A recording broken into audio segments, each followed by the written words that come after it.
یہ عرض کرنے لگا ہوں کہ موقع آیا ہے رمضان شریف کا۔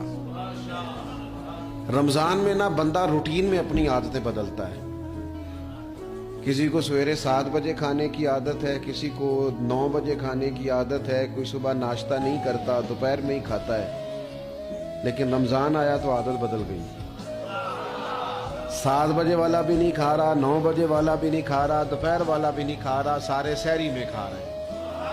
عادت بدل گئی، بالکل طبیعت بدل گئی، روٹین چینج ہو گئی۔ کوئی اٹھ رہا تھا صبح فجر میں، اللہ کی توفیق سے اللہ تعالیٰ معاف فرمائے تو کچھ ایسے بھی تھے جو 9-10 بجے اٹھ رہے تھے، کوئی الحمدللہ فجر پڑھ کے چلو کسی وجہ سے پھر سو گئے، 10-11 بجے اٹھ رہے تھے، روٹین بدلی ہوئی تھی۔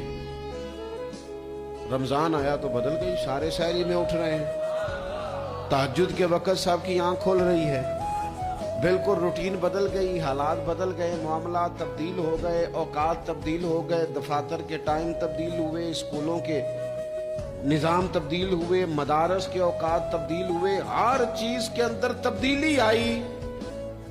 معنی کیا ہے کہ اللہ نے تمہیں موقع دیا ہے کہ عادتیں بدلی جا سکتی ہیں، اپنے آپ کو تبدیل کیا جا سکتا ہے، لائف سٹائل کو چینج کیا جا سکتا ہے۔ یہ موقع آیا ہے، ایک مہینہ ہے پورا، 2-3 دن 4 دن آپ کی روٹین بگڑ جائے نا سونے کی، یعنی روٹین سے ہٹ کے آپ سونا جاگنا شروع کر دیں تو پھر وہی روٹین بن جاتی ہے، پھر اسی ترتیب سے انسان سارے کام کرتا ہے۔ تو رمضان میں روٹین چینج ہوگی، سارے تہجد میں اور سحری میں اٹھیں گے، تو اللہ کرے نا یہ روٹین قائم رہے۔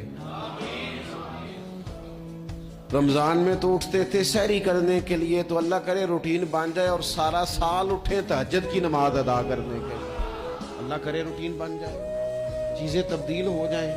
وہ لوگ جن کو ڈاکٹر کہہ رہے تھے کہ دوائی بھی کھانی ہے اور پرہیز بھی کرنا ہے، تو وہ کہہ رہے تھے جی دوائی کھانا تو آسان ہے، پرہیز کرنا مشکل ہے، تو بدلنے لگی ہے نا روٹین، آ گیا نا رمضان، پرہیز کا ٹائم شروع ہو گیا۔